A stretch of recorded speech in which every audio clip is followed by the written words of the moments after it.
บ่มีเนาะเห็ดฉลองเนาะมีแต่คันว่าพี่น้องนี่เคยมีอดีตแล้วก็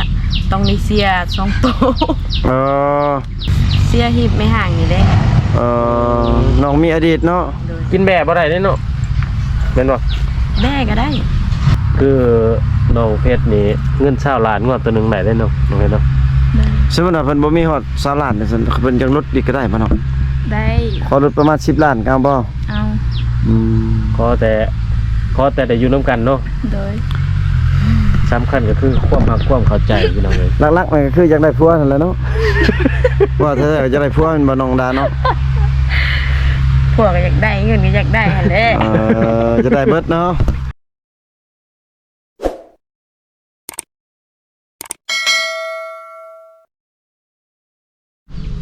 ทักทายสบายดี FC ยามแรงๆพี่น้องเอ้ยวันนี้มาเยี่ยมยามทำข่าวสาวชนเผ่ามังกรพี่น้องมาหาน้องสาวเพชรแล้วก็น้องสาวเจ็ดพี่น้องบ่ฮู้ว่าน้องเพิ่นอยู่เฮือนหรือบ่แต่ตอนนี้บ่าวผู้ไทยกับทีมงานมาฮอดเฮือนของน้องนะพี่น้องแต่ว่ายังบ่เห็นน้องพี่น้องเนาะอันนี้มันเป็นหมู่บ้านของน้องสาวเจ็ดสาวเพชรพี่น้องบ่ฮู้ว่าน้องเพิ่นอยู่หรือบ่ทีมงานบรรยากาศพี่น้องโอ้มาแล้วพี่น้องน้องสาวเพชรสบายดีน้องสาวเพชรโดยสบายดีคืองามแต่เนาะคืองามแต่เนาะมาแต่ใช่เนาะมาแต่เบิ่งงัวหรือลายแบะเบิ่งงัวจักโตงัวน้องนะ2มีอยู่บ่ตัวผู้ตัวแม่มีอยู่บ่มีแต่ตัวแม่มียังงัวน้องมีแต่ตัวแม่บ่น้องเดี๋ยวมันสิออกลูกได้เต้าซะเอาเป็นพ่อพันธุ์เด้อว่ามันสิได้ลูกบ่10 ปีก็บ่ได้ลูกแล้วเนาะคือแบบพี่น้องนะบ่มีแฟนบ่มีสร้างบ่มีผัวก็บ่ได้ลูกแล้วอยู่ซื่อๆสิได้ลูกบ่ได้แล้วต้องหาตัวทึกมาเลี้ยงเลยอยู่เฮือนคนเดียวบ่น้องโดยพ่อแม่ไปใส่บัดออกให้เบิดจักเดือนแล้วประมาณนี้บ่มาอยู่เนาะบ่เห็นน้องเนาะสิก่อนปลายเดือนแล้วบ่มาสิก่อนน้องไปใช้คืนแต่น้องเจ็ดบ่ไปอารมณ์ดีนะนึงได้พี่น้องก็ยามเลยไปยังไปให้บ่ตะกี้น่ะโดยไปก่อนมั่นบ่แล้วก่อนมั่นน่ะแล้วน้องสเจ็ดออกสวนบ่ออกให้เนาะดูลามแบบซุปน้องแบบเปลี่ยนกันเนาะสลับกันผู้นึงอยู่เฮือนผู้นึงไปผู้นึงอยู่เนาะซุปน้องเปลี่ยนกันบ่โดยคันอย่างนักแหละเอื้อยไปน้องอยู่บ่ใช่คือว่าเห็นน้องสาวดาเมื่อกี้ราชิมาพี่ป่ะแมนราชิมาพี่แล้วยังแต่งตัวโอ้แต่งตัวถาเนาะเป็นอะไรยังบ่แต่งก็งามแล้วงามธรรมชาติใส่งัวน้องฮะน้องป้าใส่น้องใส่เนาะเตะจอนนะกลางคืนตอนแรกนอนกับใครนอนผู้เดียวตลอดป่ะเลยเอ้าน้องสาวเจ็ดน้องสาวนั่นสิบ่ได้นอนนำป่ะบ่เจ็ดไปนอนเพียนนะสาวฉลองแยกกันนอนคือบ่นอนนำกันเลยกับน้องบ่ไปอยากนอนนำกันญาติผู้บ่าวกันบ่ญาติผู้บ่าวมาคนเดียวผันยากเนาะเยี่ยดอกไม้เห็นโดนแบบเลยงามขึ้นหรืองามลงขี้ลายงามขึ้นไม่ใช่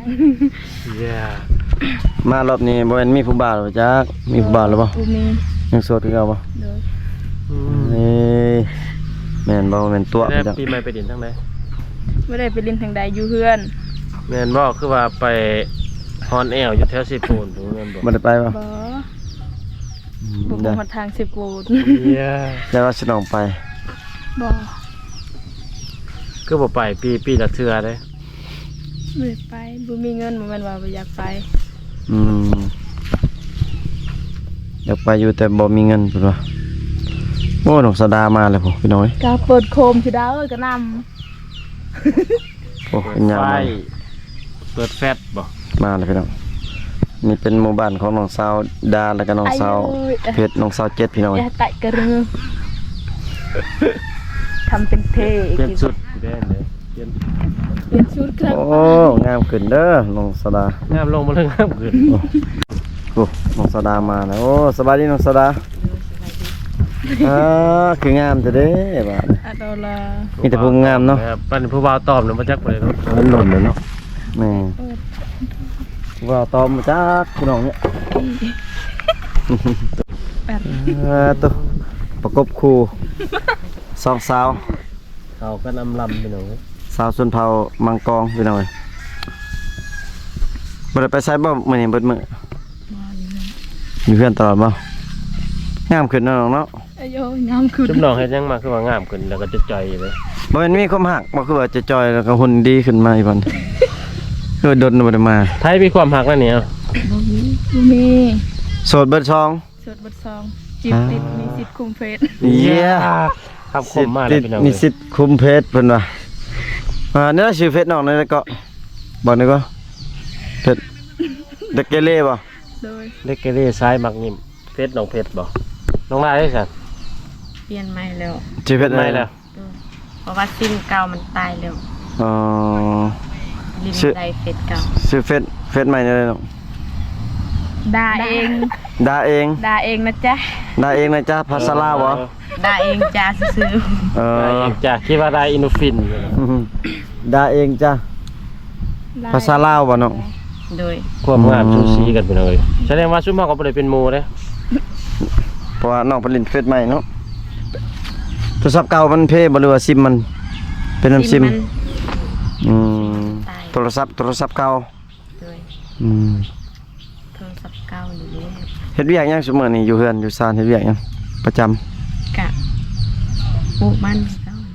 ปกติ ทางสวน อืม ปลูกมันทางไห้คือไห้ ได้แล้วบ่เฮือให้น้อง ยัง ชุบน้องบ้านชุบน้องเขาอันนั้นได้บ่รับไฟได้บ่ แล้ว ดับไฟหันได้บ่ แล้ว อืม ตัวได้รับด้วยเนาะ แมน คิดว่าจุดแล้วกันมันดับเองมันบ่แม่นบ่ดับข้างในบ่ต้องดับเองบ่คิดว่าไปจุดให้แล้วก็ปะให้มันดับเองเลย บ่แม่น เขา เนาะ เอิ้นซื่อๆนั่น เออ มันเป็นฮีด ฮีดน่ะกินงัวกินควายข้างใน โดย ดับไฟหันได้ แม่นบ่เขาเฮ็ดมื้อนั้นอยู่หัวขวาน่ะ แมนแล้ว กินงัวจักโต โตหนึง เอาแล้วก็ดับแล้วเนาะไฟมันนี่เนาะคันบ่มันบ่ได้ดับมันบ่ มอดบ่มอดก็มันรับเองได้เนาะก็กินงัวเลยเนาะ อืม เจาะทางคันเลย มาสนองดับไฟเนี่ยมาเฮ็ดหยังต่อบัดนี้ฮือให้ได้เนาะสักให้เนาะบัดนี้เนาะ โดย เออ เลือดได้สักๆให้น่ะ เดือนหานี่แหละ อืม มันยังหอด เอายังสัก ว่าเอายังสักให้น่ะ จะดังนะ เอาเสียมบ่หรือเอาไม้เอาไม้ ไม่แหลมๆบ่ เอาไม้เสียมก็ได้ไม้ก็ได้ เออ แบบบางคนก็เอาเสียมแขกเอา ระหว่างเอาเสียมกับเอาไม้แทงเอาตัวใดง่าย อายุ ไอ้เยอะ ซักบ่หรือแทงเนาะ เอาเลยสิละมาเอ็นก่อนจักแล้ว สนองเอ้ยว่าแทงบ่หรือว่าสักถ้าว่าเรื่องแทงนี่ยิ้มเลยพี่น้องเว้ยโอ้แบบแทงทักแห้งๆเดี๋ยวว่าเนาะ ผู้ใดเป็นคนซักผู้หญิงหรือผู้ชาย ผู้ชาย ผู้ชายแทง ซักให้ได้พี่น้องนำให้ซักให้คือเพิ่นว่าแหละเว้าอีกแนวหนึงก็ซักให้นะซักให้ให้ เป็น ผู้หญิงเป็นคนหายเข่าบ่เอาเข่าใส่บ่ ผู้หญิงผู้ชายผู้หญิงเป็นผู้จับชาย เลย เออ ผู้ชายเป็นผู้ซัก เออ แม่นๆพี่น้องเดือนได้สันเดือนนี้บ่เดือนได้เขาซักให้ เดือนห้า เดือน5ใกล้ๆแล้วฝนตกหลายๆน่ะก็ได้นำแล้วเนาะได้ซักให้แล้วพี่น้องเว้ย ให้ ดินมัน เดียวกันต้อง แสดงว่าล่อถ่ายดินมันนอนฝนตกห้ำเนาะ เลย ประมาณจักมื้อสันชุมน้องซักให้นะเอา กับประมาณลายมือคันว่าไว้กับมือเดียว คน ต้อง ลาย คันซักไว้ คนลาย ซักไว้แท่งไว้นั่นมือเดียว คันซักสาดซักให้สาดแล้วลายมือเนาะ ซักไว้บ่ฮอดมื้อติซัก บ่ได้ไปเอาแห้งกันบ่ซะ กลัว คันไปเอาแห้งกะ1 มือก็แล้ว2 มือก็แล้ว ระดับ10คนบ่ได้เนาะพี่น้ กั อน ง ว่าให้ไผให้เรากะ นนแน่เนาะสาดแน่ ซ่า ฝนบ่ได้ตกบ้านน้องมื้อนี้ บ่ คือว่ามืดครึ้ม ตาม ช่วย ไร่ มา เนี่ย ฝน น้ำ ต ผ ก งเลยเด้มาน้ำทางนี่น้ำเต็มทางนี่ บ่ได้หนาวบ่อยู่บ้านน้องมื้อนี้หนาวหรือร้อน บ ฮ้อนและใส่เสื้อแบบนี้ อากาศยามร้อนนี่สิน้องก็อยากได้แฟนมากอดอยู่บ่หรือว่าอากาศร้อนบ่อยาก ได้ตลอด อยากได้ตลอดเลย ต้องการตลอดเช้าหาชั่วโมง แสดงว่ายามร้อนก็จะได้เนาะ ได้ เออ ธรรมดาเขาว่าย่ามฮ้อนนี่เพราะเมียเขาบ่จะไกลกันเลย เยอะไปยังไงยกเว้นเบาไก่ เอ้ยแสดงว่าสิน้องสาวโสดนี่ยามร้อนก็จะได้เนาะอยากได้ตลอดนั่นแหละ คิดว่ายามร้อนน่ะอยากอยู่ห่างๆแน่บ่อยากมีหั่นน่ะอยากได้แต่ยามหนาวบ่แม่นเนาะ ว่า ยามใดก็อยากได้บ่จำกัดละดู เย้ย ทั้งเช้าทั้งแรงเนาะสิได้เบิดเนาะ นารูฮ้อนนารูหนาวไหลเบิด มี เออคันบ่มีแล้วก็จำเป็นเนาะจำเป็นอยู่โสดเนาะพี่น้องเอ้ยกินข้าวแรงแล้วว่าพี่น้อง ยัง ได้อาหารยังบ่แรงบ่มีหยังบ่ ป้าไปซ่อม ไปสอนป้า โดย ไปกับไผ ไปกับหมู่ ซุมน้องบ่ได้ไปนำกันบ่ บ่ไปกับเจ้าเจ็ด อืม ไป3คน ป้าช่างไหนได้บ่ประคอ ปลาดุกได้อยู่บ่ เอาไปลูกไหลอยู่บ่ บ่ได้ ชอบได้ใส่น้อง บ่ อยู่ห้วย ม่านเด้บ่ได้ปลาดุกปลาขอบ่ได้ เออบ่อยากมานไปเนาะ ซุมน้องไปสอนอยู่ลำเซ่นี่บ่ โดย พี่น้องบ่ย่านเนาะบ่ได้ย่านเนาะเคยแล้วเนาะ ที่ยานนะ พี่น้องบ่ได้ไปอาบน้ำอยู่ซิโลบ่ บ่มันคุ้นแล้ว เดี๋ยวนี้มันขุ่นเนาะ อาพี่ใช่สัตว์มันขุนแน่นี่ ยัง อา ขุ่ ไป น ห้องน้ น้ำเรือนี่แหละอาบน้ำประปา เออ ำ น้ำปลาบ่ได้ขุ่นติ บ่เขาเจ้าเจาะ เจ้า ก็ เจาะ จ้อใหม่ พอเจาะน้ำสร้างเจาะใหม่เนาะแทงลงไปก็เท่านั้นเนาะ เพลง เพิ่นว่า เพลงยังเพลงบ่เข้าบ่ สิได้ ยามมันฮอดมียามแรกๆนี่แทงบ่เข้าเนาะไอ้ว่าเนาะมันนั่นเนาะดินแกนเนาะอือ บ่ซุถามมีนี่บ่มีหรือบ่มีตอนนี้นะผู้บ่าวนะ บ่มี โสด บ่มี โดย สดสนิทเลยบ่ โสดสนิท มาหา2-3 ปี โสด แล้วก็ เต็ ยั ม งบ่ ระบ มี บ แฟน โอเคไป อืม เฮงตั้งเฟซใหม่เฮงเงากว่าเก่าอีก เย้ตั้งเพชรใหม่ คนสิทักสิล่มก็บ่มี เมน พี่น้องเอ้ยอันนี้แหละคันว่าชวนร้ายเขารู้จักกันน้ำเฟซได้นี่เขาบ่ได้มาดินในที่เดี๋ยวนี้เนาะน้ำมันแพงเนาะแมันบอกมาหรือว่าเขามาอยู่บ่ บ่ ยามเราเข้ามาหล่อลินคือตะกี้อะนะ บ่ กลางคืนบ่มีบ่เขามาลิน บ่มี เออ มันเป็นยังไงเนาะแล้วนี่ในยินไปตลอดในยินแต่เขาว่าแบบขัดผู้ใดแบบเป็นแฟนกันเขาจะเอามาลินน้ำกันคันว่าบ่เป็นแฟนนะเขาบ่ไปหล่อคือแต่เก่าแม่นบ่ แม่น เขาต้องทักแชทก่อนถ้าลมติดเป็นแฟนกันแล้วจะมาหาอืมพี่น้องเอ้ยเพราะว่าเศรษฐกิจชุมอนี้มันขุนเครื่องเนาะ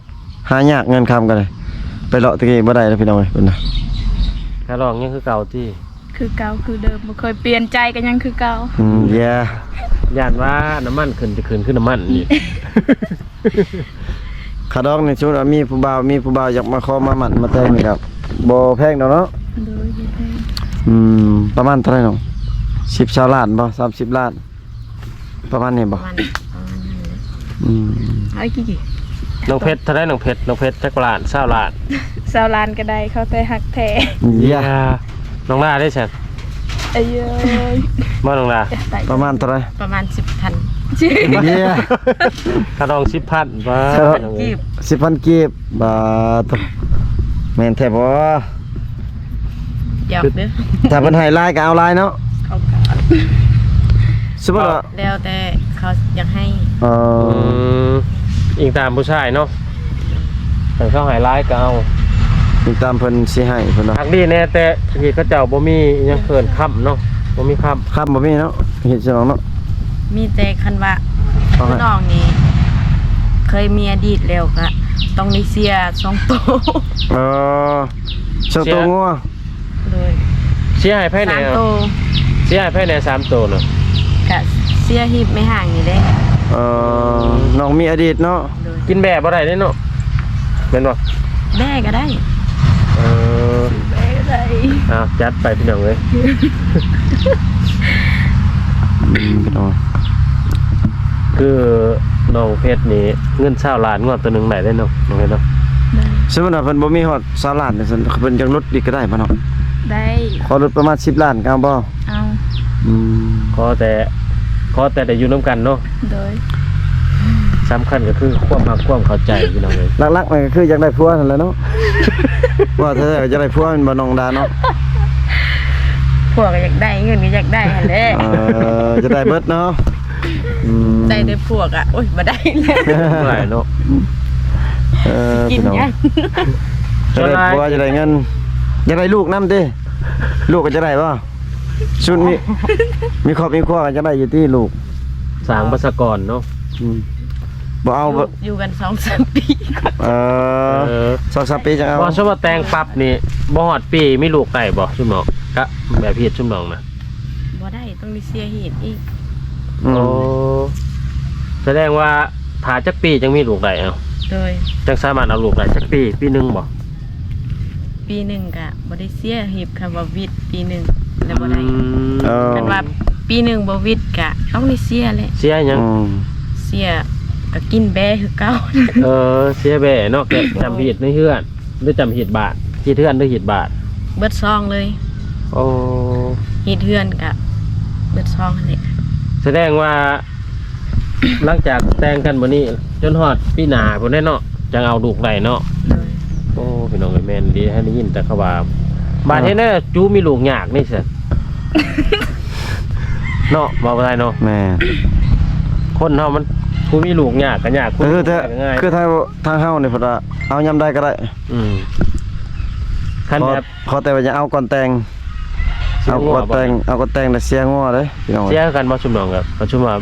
เขาเอิ้นหยังมีลูกก่อนม่านก่อนน่ะ มีลูกก่อนแต่ง นั่นแหละ อืม โอ้โห คันว่าไปอยู่เฮือนพวกมีลูกบ่ฮอด1 ปีก็ต้องได้เสียคือเก่าหน่อย คือสมมัติชุน้องแต่งงานมื้อนี้ไปอยู่เฮือนผัวแล้วพอดีประมาณเดือนหนึง2เดือนมีลูกน่ะเสียเลยเนาะ โดย โอ้ น้องเพชรน้องแม่นสิ ว่าจะได้เนาะ แม่นสิได้เสียบ่ได้ปุ๊บแล้วไปจักคันนี้ผู้บ่าวยันได้ปุ๊บแล้วไปจัก เสร็จแน่ๆฉันเอาว่าขอโทษนำสิบ่ได้อยู่ในนอนนํกันได้แบบนั้นเนาะ เนาะว่าบ่ได้เนาะ แหม่คันบ่เอานั่นบ่ให้เอามันเฮ็ดเลยจะเป็นกั้นไว้บ่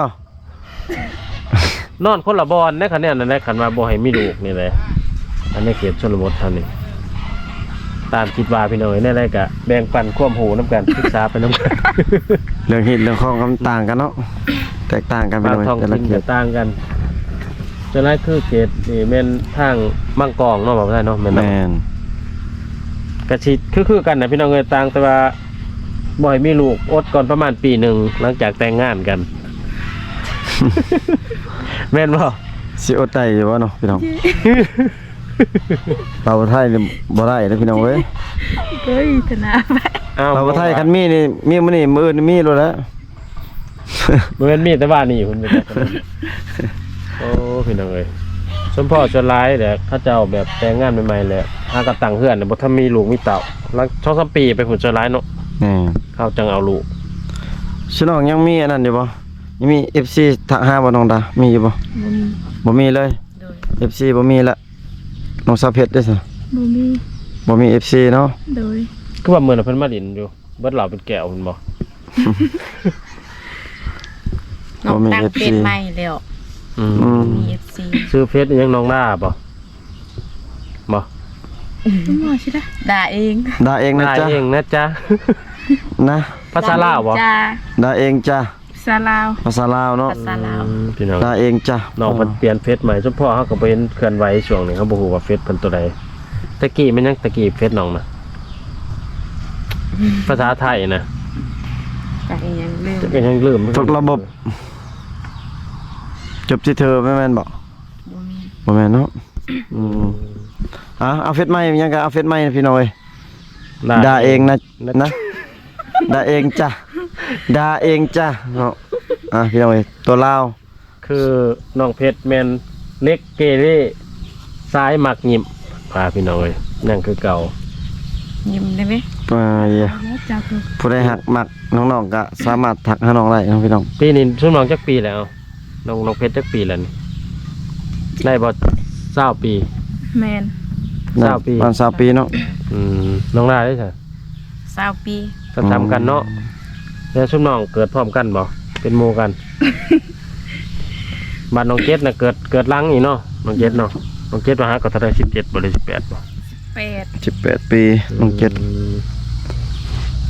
ป่านนี้ยังบ่มี สมมุติว่ามี FC เพิ่นอยากมาเล่นน้ำสนองอยู่บ้านนี่ก็ได้บ่น้องมาให้มาได้บ่ ได้ อืมมาประมาณเดือนหนึงได้บ่โดนโพดเนาะประมาณ2มื้อเนาะได้บ่2มื้อ ได้ 2 มื้อ3มื้อเยี่ยมยามถามข่าวน้องๆทั้งสองก็คร่าวๆซ้ำนี่ก่อนพี่น้องเว้ยเนาะก็คืออยู่ในคลิปนั่นล่ะพี่น้องน้องๆเพิ่นว่ายังโสดคือเก่าพี่น้องต่างแต่ว่าเฟซเพิ่นลิ้นเฟซใหม่พี่น้องแล้วก็เฟซเก่าเนาะ มักฮักน้องคนใดก็สามารถทักหาน้องได้พี่น้องขอบอกขอบใจ FC